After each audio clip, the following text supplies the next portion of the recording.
Hi, welcome to Salt City Knits. I'm Emily, and this is a podcast all about my making life. Today, I have some spinning to share with you, and a finished object and a work in progress. And then I'll have some shop news at the end. So also we'll talk about books a little bit because we need to talk about books. In fact, let's start with that. But first, just a note about where you can find me. I'm available on Ravelry and on Instagram as Salt City Knits and on Instagram as Yarnbrary. And you can find all my patterns and all my yarns on yarnbrary.com. And yeah, that's how you can find me. So if this is a video is something that you enjoy, I hope you will hit the subscribe button and make sure to come back each time. So I'm excited to be here with you today. I have had the most fun making a project. I cannot wait to share it with you. But let's start off talking about books. So obviously, you know that I am a book addict. But I have to say, I am a really picky reader. So I think that there are, the book addicts maybe come in two categories. There's the category of, I just read voraciously. I like lots of different things. No matter what, I'm going to be reading something and willing to try just about anything. And then there's the picky book addicts. And I'm a picky book addict. I don't like just everything. I love things that are beautifully written. Like the writing really matters to me and the content really, really matters to me. Now that doesn't mean I can't just read fluff, because I can read fluff and totally enjoy it. But that means it's going to have to be super well written, or it's going to have to be super engaging. I don't read smut. It's just not for me. And so I often find it hard to find great books. I love the classics, but you can't read classics. At least I personally can't read classics every day because the brain waves come in waves. So I find that I kind of will read 2 or 3 classics, and then I'll want 2 or 3, I don't know, fluffier books, if that's the right way to say it. And there are a lot of classics that can be fluffy. And there are a lot of like new books that in my mind fit in the classics category. Like the way I describe a classic is a book that I can just go back to over and over and over again, and I'm going to get something out of it every time I read it. So there are some books written in the last 10, 20, 30, 50 years that I would put in that category for sure. Anyway, all of this being said, I recently reread Where the Crawdads Sing, and it does have a little more of the, like, I don't know, smut is not the right word. It has sexual content in it that more than what I normally would like. That being said, that book, this is the second time I'd read it, and the first time I really enjoyed it. The second time I read it, I feel like I've had a book hangover for the last month. I've read 3 or 4 books since then, and I still am just like, nothing will ever satisfy me again. I think so much of it was just the beauty of the nature and the depth of the connection to nature in that book, along with super compelling characters and a very interesting storyline and just beautiful prose. Oh, I just don't know. I'm desperately looking for books. I have been reading some mysteries lately. I've been reading Anne Cleeve's mysteries. I absolutely love Shetland, the series Shetland, and which are based on Anne Cleeve's books. And so I started reading the Matthew Venn series. So that one starts with The Long Call. And then the one I'm on now is, I think it's called The Cry of the Heron, The Heron's Cry, something like that. I'll put it right here. This is the book. And I'm enjoying those, but it's nothing like Where the Crawdads Sing. So the whole point is I need book recommendations. Stat. What are books that move you? Like they have to be stirring, kind of soul stirring. Like they touch something inside of you, but also they're really readable. That's a hard category. I feel like it's a hard thing to meet both of those pieces. Anyway, that's where we are on books right now. But I just need audiobooks from when I'm working, when I'm knitting. I love a good audiobook. It's just going to be great. So something else really fun that is going on. Oh my gosh, you guys, this has been so fun. My birthday is coming up in October, and it's a big one. I'm turning 50, and I was spinning the other day. It's Tour de Fleece, so I was spinning yarn, and good thinking time, and I didn't have an audiobook. So, I had to think instead of just listen to an audiobook. Rude. But I kept thinking about how I've always thought that when I had a big birthday like this, I would want to do something really fun to celebrate it. But life has been so crazy of late that I haven't really put much thought into it. And so I was just thinking, what would I want to do to celebrate my 50th birthday?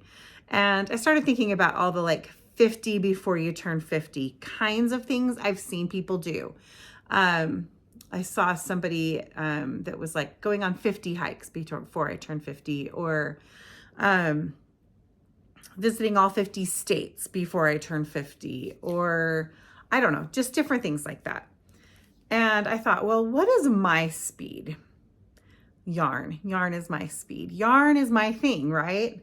And I got this idea, and this is something I am doing exclusively on Instagram. So if you have an Instagram, come and join me there. Follow yarnbrary.com because that's where this is happening. I'm giving away 50 skeins of yarn before I turn 50. So that's what I decided to do to celebrate. And, it would have been nice if I had planned it way in advance and I had decided to do this over a year's time.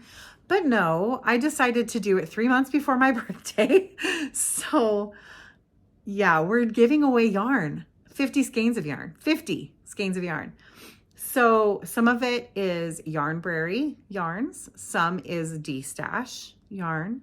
Some is going to be coming from other yarn dyers. And so far we have posted, I say we as if there's a we in this. I have posted 5 of the skeins. So the last one I will be drawing, the fifth one I'll be drawing for today. And all it is you just follow my account, and I post a video showing what the yarn is, and then I ask a question, getting to know you questions, and you just answer the question and that enters you, and then I will tag the winner and ship out their yarn. And so far I'm going to show you the ones because I'm going to ship these all when I get to a week's worth, 7 or 8, I don't know, a batch. I'll be shipping them at the same time. So far we've given away Book Boyfriend, and I'm just counting that as one skein. And we've given away this Homespun House set. Isn't that pretty? Super autumnal and gorgeous. And then I gave away these 2 skeins. So that's skeins 3 and 4 together because they just have to go together, don't they? They're so pretty. And then this is the one that we're working on right now from Yarn Cafe Creations. So those are the 5 skeins that I'm giving away. So those will all be closed by the time this video airs, but there's 45 more skeins of yarn to go. So definitely go make sure you're following yarnbrary.com and watch for those reels. I post them every day, every other day, sometimes every 3 days, but they're all pretty close to every other day at the minimum. So it's really fun. And the answers that people have been giving. So some of the questions I asked, the first one I did on the 4th of July. So obviously here in the US, that's Independence Day. It's a huge holiday. And I just realized I have a hole right here in my kimono. Darn it. Literally, I need to darn that. Well, fix it. Um, what was I saying? 4th of July. So I did the first one. I posted it on the 4th of July. And so I just asked if you, because that one was open only to US shipping. And I asked, what are you doing to celebrate the 4th of July? And, you know, most people were like me, where it was mostly home centered, pretty relaxed kind of celebrations, but they were really fun to read. And then I asked, who is somebody who inspires you? I loved that one. That is so uplifting. I would just go and just read the comments on that post just to be uplifted, because they were just beautiful, beautiful, beautiful. And then I asked, what's your favorite 2-color project to make? Because I was giving away those 2 coordinating skeins together for that one. And then the most recent one is, who helped you to develop a love of the fiber arts? And so fun to see all the answers there. I've absolutely loved it. You know, the fiber arts have meant so much to me.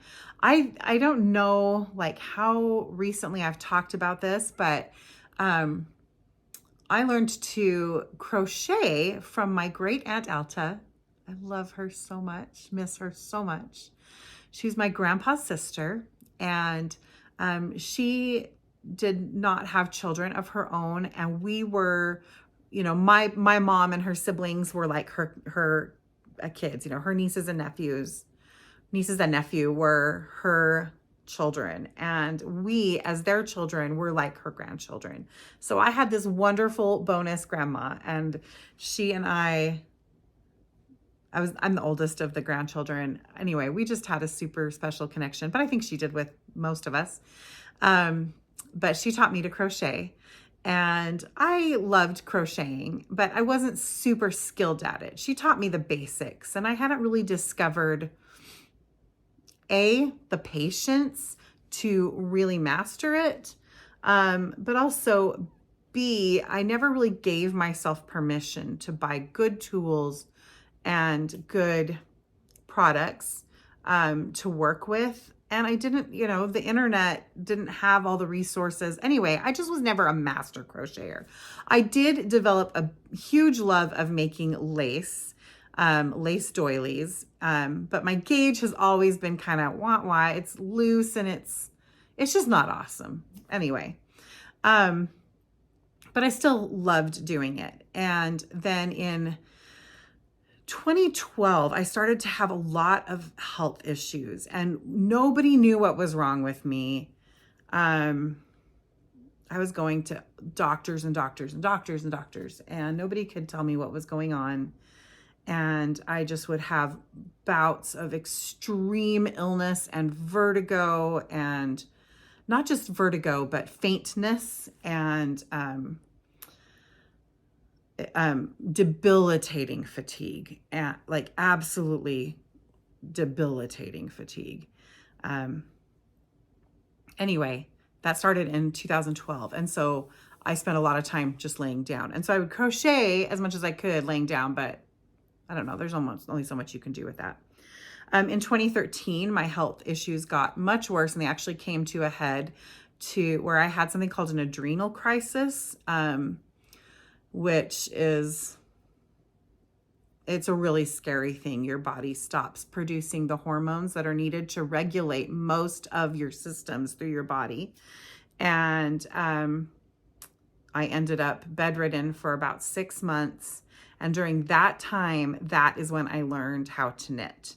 And I learned because I had YouTube and I had time, and I needed something to cling on to, because that was a really low time in my life. And that knitting, it's like, it was the most healing, comforting thing to me. It just became a passion of mine, and I just knit and knit and knit and knit. And then I discovered that I could buy slightly better tools. You know, I started, and by the way, I am not putting down using budget-friendly items, because thank heavens for them. I'm so grateful for them. And whatever you use is great. This was my experience, was that when I upgraded my tools and then I upgraded my yarn, that is when my skills also upgraded. And I think it's just because I enjoyed working with things so much more. So I had started out using kind of like the bamboo, Clover brand, like knitting needles, fixed circulars I could get at Joann Fabrics and Crafts. And, that was a place to start. And then I found some acrylic ones. I remember my first set of DPNs were these acrylic DPNs. They were twisty. They looked like marbles, or like the cat's eye marble. And I got those at Hobby Lobby. And then I don't remember, I bought my first skein of wool yarn at our local knitting store that isn't here anymore, but Knit and Pretty. Oh, just love that store. And bought a pair of, I think at the time it was Haya Sharps is what I got. And I was like, oh my word. I think it was Cascade Heritage yarn is what I got. It was Cascade Heritage, and I got those Haya needles, and I was like, this is different. This is completely different than these acrylic or the plastic needles and the acrylic yarn that I was using. I was in love. And anyway, that just changed so much for me. And I learned to knit lace and cables and socks and shawls and blankets. And each thing that I made, I felt like, even though I'm laying here in bed and I can't do anything, I can't contribute. I felt, I think especially as women, but I know my husband would definitely deal with this the same. But with this idea that my value somehow comes from what I produce or what I accomplish, and which, by the way, is not true, but it's a really hard thing to not think that. But I was able to accomplish something. I was able to create something.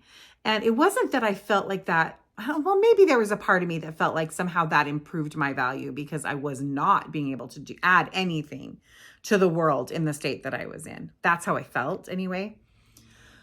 But I think beyond that, there's just this inherent deep desire. I know this to be the case, to create. I don't know if I'm sure everybody has that in some form. But I think some of us makers, have that in abundance, right? We have that in a huge quantity. And I definitely have a massive dose of that as part of my personality. This desire to make something, to create something. And oh man, I almost wish I could go back in time.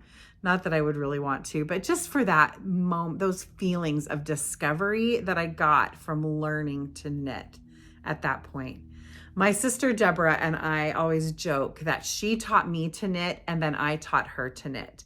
And by that, I mean that she taught me years and years ago, a few years before this 2013 timeframe. She taught me how to I think it was a backwards loop cast on, and to make the nip stitch and the purl stitch and how to bind off. And so I could make a square, and it did not come naturally to me. It was very it was hard for me to imagine it. I came from a crochet background where you have one stitch at a time to deal with. It's infinitely scalable. You can, meaning one hook, and now I can work big in the round, I can work small in the round, I can work flat with one hook. And so I didn't understand, how do you work in the round with knitting? And what if, if you're making a sleeve and it's bigger at the top and it gets smaller at the bottom, how do you do that? I couldn't wrap my brain around the geometry of it.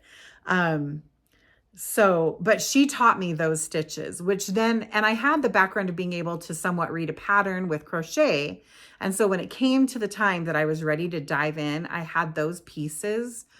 And so when I found patterns, Ravelry, I was on Ravelry for crochet stuff, and everything I found that I wanted to make was knitting. That was a big piece of why I decided to do it. Anyway, but she taught me those stitches. Well, she had not knit for years and years and years. And so then I picked it up, and then I started really deep diving and getting a lot just more into it. And she was like, okay, I want to get back into this. But by that point, I had kind of learned some things that she needed to know. And so I was able to teach her those things. And of course, she's an amazing knitter. And if I'm sure you all watch the Candy Shop Yarns podcast, or maybe you have seen us on Meanwhile at the Castle in the past. So you're very familiar with Deborah and her gorgeous yarns and amazing makes. She's so talented. She is a maker at heart herself, for sure. Anyway, I fell in love with knitting in 2013, and I feel like it just got me through a low point in my life. And yet, sometimes when you really do something, when you're not well, when you're sick or mentally ill or anything like that, it gets a taint on it, and you don't want to ever do that thing again, or eat that food again, or go to that restaurant, or watch that movie, whatever it is that you did during the time that you were unwell. I did not have that taint at all on knitting. It was comfort. So in 2021, oh, by the way, I had chronic fatigue. That's what I had. That was, nobody could diagnose. And I have mentioned that before. So, but man, it's not fun. So that being said, in 2021, I had a major flare up again, and I ended up back in this very similar situation. A little less scary that time because I knew what it was, whereas I didn't know what was happening to me originally. But also even more depressing in many ways because I had told myself I would never let myself get that sick again. And I did, because I didn't prioritize taking care of myself. And it takes a long time to dig yourself back out of a hole of a really bad crash when you have chronic fatigue. I don't need to keep going into this. This is already becoming the longest story ever. But I can say that once again, knitting got me through that really hard time. I could still knit. On my worst days, I can't, but I could even think about it then, and I could still come back to it. Okay. That's why I'm celebrating my 50th birthday with yarn in a very long story. Let's talk knitting projects. Okay. Let me show you my finished object. Oh my goodness. Okay. I showed this in progress last time, and it's the Brioche Mystery Shawl by Susanne Sommer. This has been an absolute joy to make. Oh my goodness, I have loved it so much. Here it is. It's finished, and it's so beautiful. Look at this gorgeous thing. It's huge. It's quite a deep triangle, which I'll be honest, isn't generally my favorite shape. I don't mind a triangular shawl. I prefer a crescent or a semicircle shawl, or a wrap, but a triangle is fine, but I prefer a shallower triangle. That being said, I don't even care because I loved making this so much. I made it to the pattern. I used the needle sizes. I didn't change any stitches. I did make one color change, which is just, I changed which, it's got 4 colors, A, B, C, and D. And I changed which colors I was using from this section on, just because I wanted different ones to be the star of the show. Look at that border, front and back. Look at that. Oh, it's just so beautiful. This is the drapiest, but squishiest thing. I loved it. I loved it. I loved making it so much. Here again, June was one of the most stressful months I've had in I don't even know how long. And having this, because let's see, when did I just finished this a couple days ago. Today is Monday. I finished this on Saturday. And then I blocked it yesterday.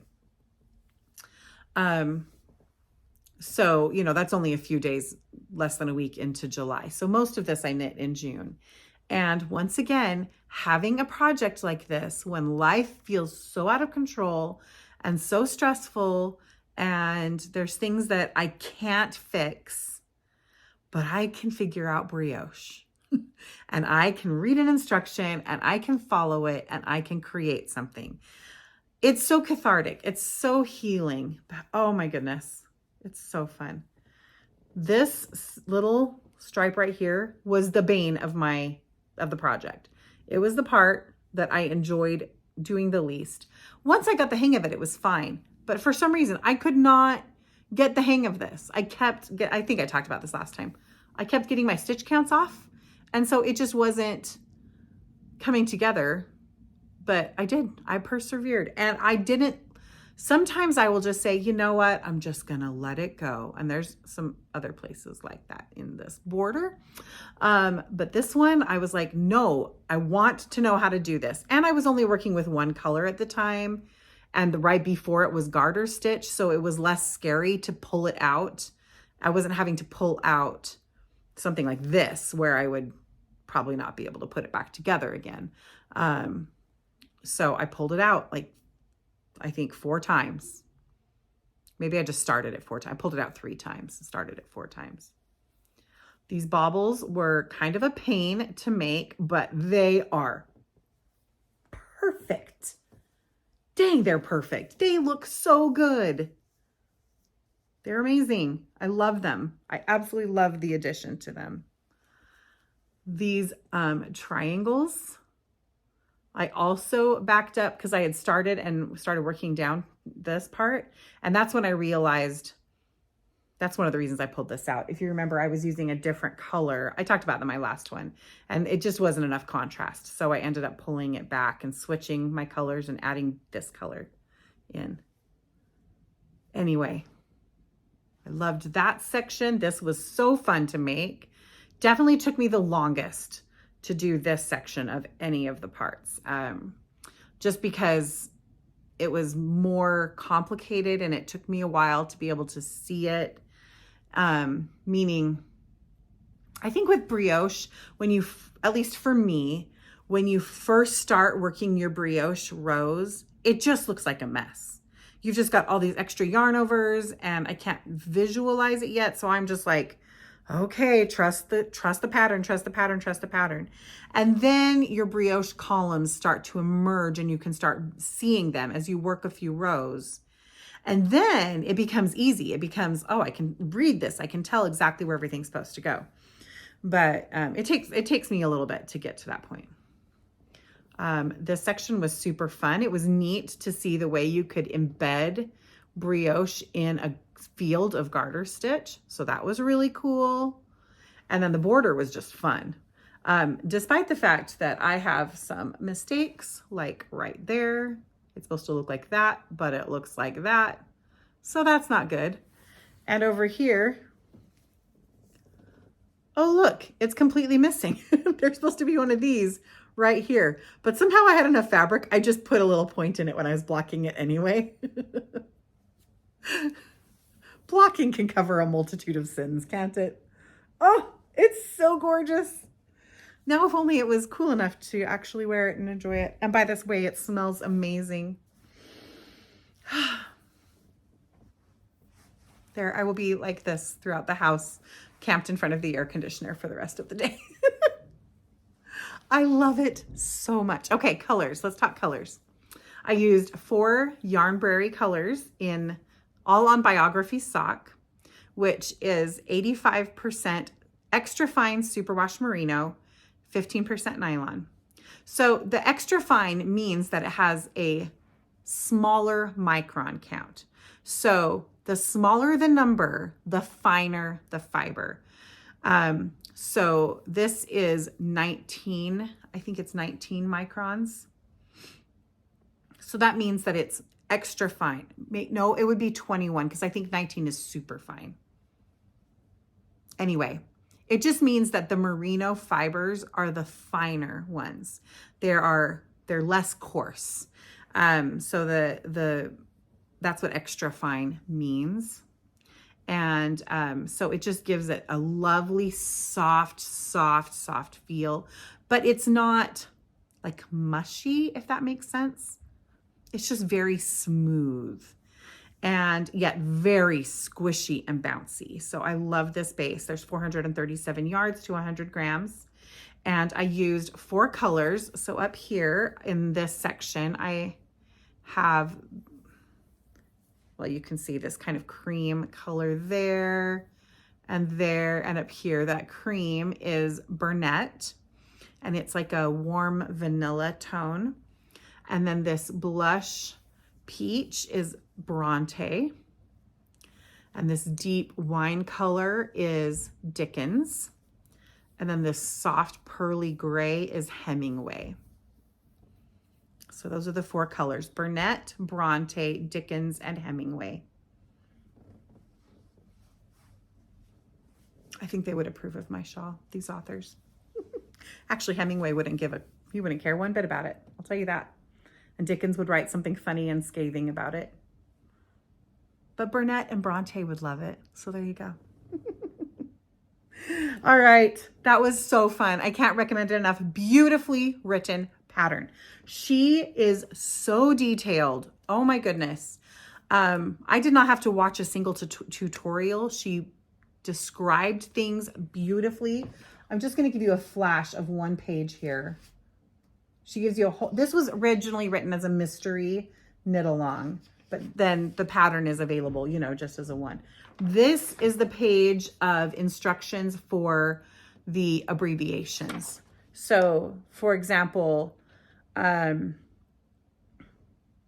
just how to make a bauble. She describes exactly step by step how to do it. She doesn't just put the abbreviation in, which I really appreciate, because for me with the brioche, these are what I would consider specialized stitches. Like, I don't need somebody to define how to make a knit stitch or how to make a purl stitch. But if you're going to tell me how to increase in brioche knit or increase in brioche purl, describing it is super helpful. So just really well written, amazing schematics. I mean, she's got diagrams of each stage of the process. She's written out every row, so you know exactly what you're supposed to be doing. And it's just fantastic. Double thumbs up, 10 stars, would recommend, would knit again. Definitely would knit it again. Okay, have I pontificated enough about this amazing beauty? No. All right, let's talk about spinning. It's Tour de Fleece. And I am just in a spinning, like, zen spinning space. Where did I put that yarn? I finished this skein of yarn right here. Take my little label out. This was not what got me in the zen spinning place, I will just say. This was a challenge from beginning to end. And, hearkening back to kind of the book conversation we had at the beginning, I am somebody who can give myself permission to not finish a book.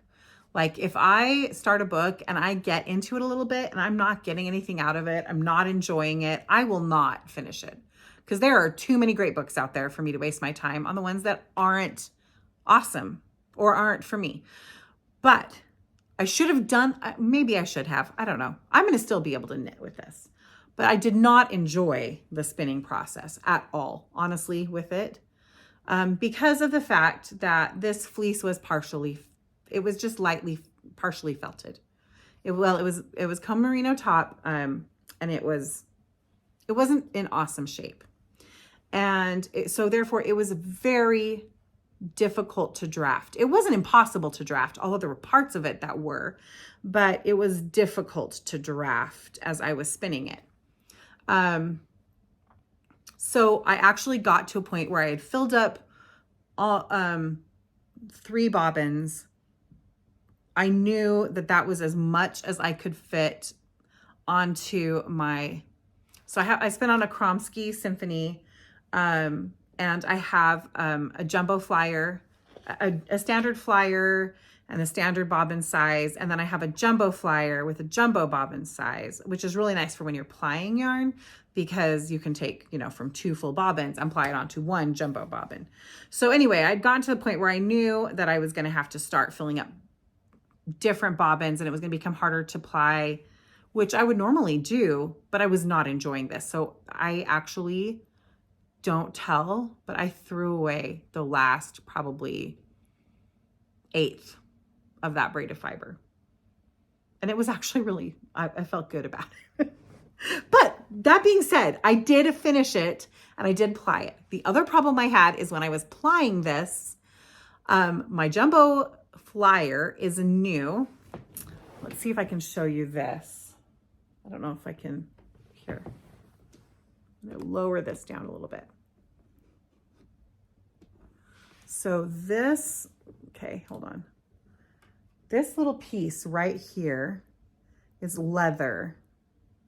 And this leather piece holds the flyer, which spins there in that piece. For my jumbo, this is my standard. For my jumbo flyer, it has a whole separate maiden and this leather piece that holds it. And that leather is new on that other one. And therefore it is still at a point where, I gotta put my camera back, hold on. There we go. I'm still working the oil into it to get it to spin freely. This one is dark brown because it's absorbed oil over lots of use. And the new one is a light brown. It's stiffer. Anyway, but I'm still kind of a newbie. So I was thinking there was something else going on. I'm like, I've oiled everything and it's just not spinning properly as I was starting to ply. And this was the first time I had really used that jumbo flyer. It was new. So I figured it out that I had to give it just way more oil, and I had to oil it every few minutes because it's just in that process where you put oil in it and it spins beautifully, and then the leather starts soaking up the oil, and it's just going to be a process that I now know, okay, I'm just oiling this a lot right now. I just need to keep oiling it. So I want to show you this. The reason I say this is look what was happening. The amount of twist I was getting at the beginning of plying that is like not even twisted together. I mean, it's so big compared to this nice, beautiful standard twist that I was getting toward the end.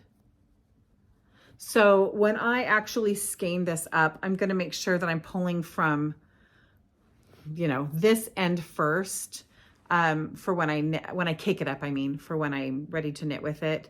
And then hopefully I won't even end up using the end pieces that don't have enough twist in them. But it was actually a really good learning experience. So I should stop being so negative. It was a really good learning experience. I realized doing this that I do have a tendency, and I kind of knew this, but it just drove it home. I have a tendency to underspin when I'm plying. I'm so afraid of ending up with like this ropey coarse, overspun, but I had tend to err completely on the other side. So I'm moving toward that. And it's done. This is a worsted weight. Even with, this braid of fiber must have just been massive. It was, because this is 134 grams and it's 283 yards. So, and I think that I am going to make a hat out of it. It's really cute. It's not super soft. I think part of that comes from that difficult to work with fiber, but you know what? It's nice. It's good. And it's hand spun. And I made it. So good job, me. Okay. So this is what I am working on now. And this is a dream. Look at this gorgeous fiber. Oh my word. Couldn't you just like take a nap on clouds of fluff like that?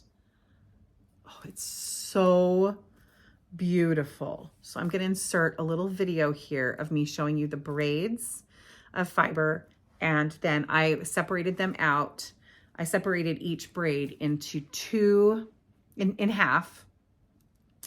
And my plan is to spin each. So these two are going to get plied together, and then these two will get plied together. So I'll spin all of this, and then ply them together. All of this, and ply them together. I should get 2 nice, beautiful skeins of yarn. And here's a little bit about the fiber.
It's just so beautiful. Created by Elsie. She's a doll, absolutely just a wonderful, wonderful human and so talented. And I am thoroughly enjoying this. This is Falkland, is what I'm spinning. And yeah, I've just been enjoying this spin so much. It's just drafts like a dream. Oh, it's just so beautiful.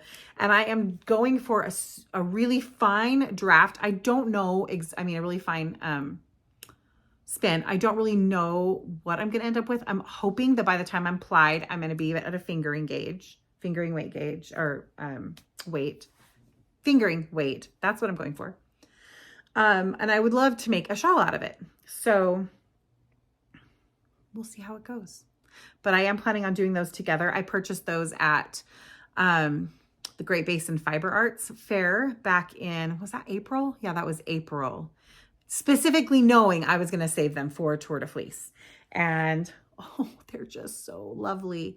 I also have some additional bobbins on the way because I've only had 4 standard bobbins and 1 jumbo bobbin. So I've ordered some extras because I want to be able to just spin and not like oh, I've spun this much and now I have to stop because my bobbins are full. I mean, there will come a time where you have to do that, but I'd like to have the ability to do more together. Anyway, I also got out here. Let me pull this out. I have this ginormous tin. I keep this under, look at this tin.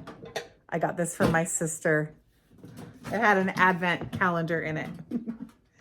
So this is my jumbo bobbin that I use. But oh, and here I can show you that flyer or the maiden. It's really noisy. So you can see how the maiden is super light. Or this is the maiden, the post. But this, I don't know what the leather doohickey is called. This thing, that thing, the flyer holder thingamabob, is this light leather and that is very stiff. And so that's the part that I've been working on. But I wanted to show you, what was I going to show you? My spindle, my drop spindle. I got this Turkish drop spindle and I cannot remember the name of the maker this exact moment, but I will put it in the show notes below. These are all handmade. He makes these. And if you at all are into spinning, you have to be following, and you probably already are, Sits and Spins on Instagram.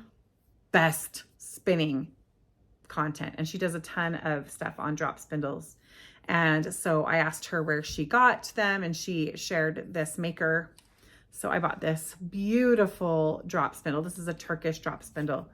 And I started playing around with it for the first time.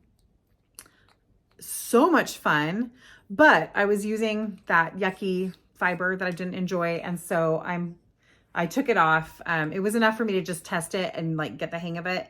And then I thought, okay, now I'm ready to spin something beautiful on it. So I'm going to also get out some other fiber.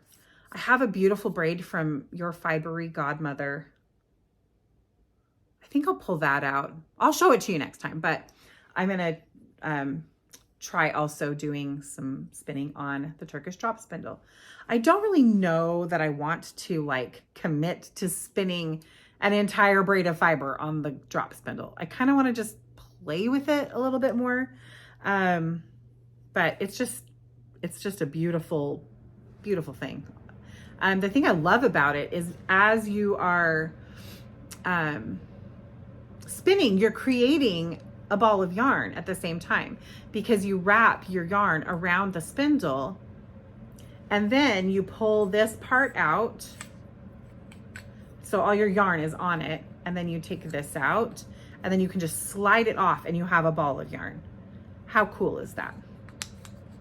Very cool. That's how cool. Anyway, so that is something else that's really fun that I will be playing around with. Okay, I have currently one work in progress. I am ready to cast on 50 more things, but I only have one right now. And that is these Christmas socks that I'm working on. And they are just super fun. I'm working on the heel right now. And this is how I do my magic loop when I am doing the gusset. I've got my yarn apparently going through my loop right now. This is how I set it up. I have 3 magic loop points. And so when I am ready to, so I work in 3 sections instead of just 2 sections. And it works super great for me. I don't need any stitch markers. This is my decrease point. This is my decrease point, and then I work straight across the front. And it's just habit now. I'm just so used to it. This yarn is it's PNW Purls is the self-striping in the colorway Emerald Isle on her Snoqualmie base, which is an 80/20 base. And then I am using Yarnbrary Contemporary Sock in the Christie colorway for the red. And these will be either for my son or for my son-in-law. They both have the same size feet and tree trunk legs. I like to tease them, and they don't mind. And so I'm knitting 72 stitches size. I did 25 rounds of ribbing, and I did 90 rows for the leg. And then I did an 36 rows for the heel flap, and then a turn, and I'm now changed back to my striping color, and I'm now working the gusset decreases. Just barely, just have done one stripe. And I debated whether I was going to knit a tube and put in an afterthought heel so I didn't interrupt the stripes. I didn't change the width of the stripes like you do when you have those additional stitches for the gusset. But I honestly couldn't bear it. I had to have a change. I couldn't just, this is the only project I have on the needles right now, and I couldn't just knit stockinette. I was like, no, I need something a little more interesting. So I decided, plus it just fits better. And they will not care if the stripes are like slightly narrower during the gusset decreases. They won't care at all. Not one bit. Neither of them would. So that's just the first sock, and that is the only thing I have on the needles. I am ready to cast on so many more things, but we'll save that for next time. So shop news, I still have Christmas at Orchard House Christmas countdown boxes. This is based on the book Little Women, and these will be 4 sock sets that you get to open, one on each of the Sundays of December, and there will be some extra little goodies, and I say goodies, that doesn't mean necessarily food. There'll be some little extras with each of those sock sets, and there will also be a sock pattern that will come with that set.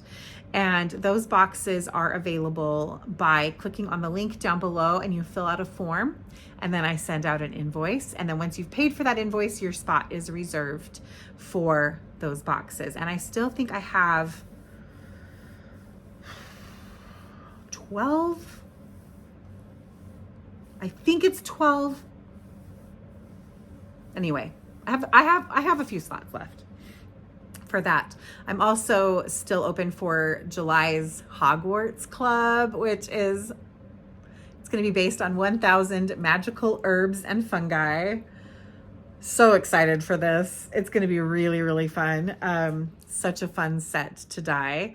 That inspiration is really I've just got so many fun ideas. I actually need to play around with it more because I can think of 10 different ways I would want to do that.